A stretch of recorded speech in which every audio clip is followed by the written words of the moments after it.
me soit permis, au nom du Conseil de ville et des populations de Conakry, d'exprimer notre profonde gratitude à l'endroit de son Excellence, Monsieur le Président de la République, chef de l'État, chef suprême des armées, le général d'armée Mamadi Doumbouya pour son leadership. Mais également les éminentes autorités ici présentes qui ont fait le déplacement pour venir nous accompagner sur la noble mission que nous nous engageons à entreprendre aujourd'hui. Nous sommes réunis ici ce matin pour le lancement du projet qui vise la lutte contre la prolifération des déchets plastiques dans la ville de Conakry, que nous avons nommé Riz contre déchets plastiques. En effet, plus de 2 millions de citoyens de notre capitale utilisent par jour au moins un emballage ou un objet plastique pour leurs besoins, qu'ils abandonnent aussitôt après dans les rues, dans les caniveaux ou dans les dépotoirs de fortune.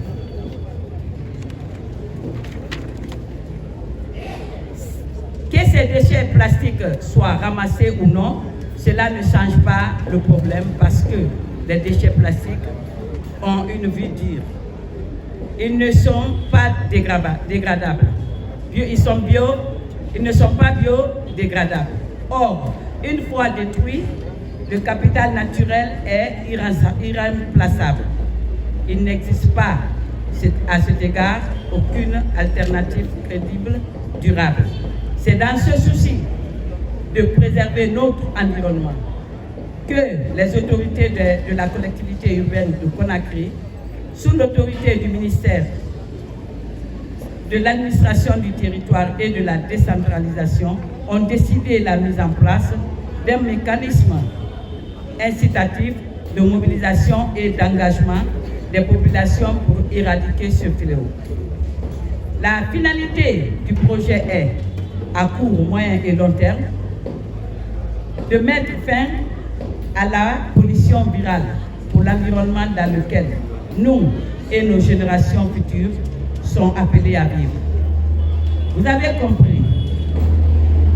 Par ce mécanisme, nous voulons instaurer un partenariat gagnant-gagnant dans lequel chaque acteur, personne physique ou morale, est bénéficiaire. En un mot, nous voulons promouvoir une forme d'économie circulaire qui bénéficie à tout le monde. L'enjeu du développement durable concerne à la fois l'État et les collectivités locales qui doivent ensemble, chacun au niveau qui lui incombe, jouer une partition de qualité. C'est à ce titre et à ce titre seulement que le projet d'assainissement deviendra pérenne en durée. C'est pourquoi, encore une fois, nous saluons l'accompagnement de l'État et des partenaires techniques et financiers à nous accompagner. Aux populations, partenaires et bénéficiaires, je demande une mobilisation et un engagement résolu auprès des autorités locales pour la pleine réussite du projet.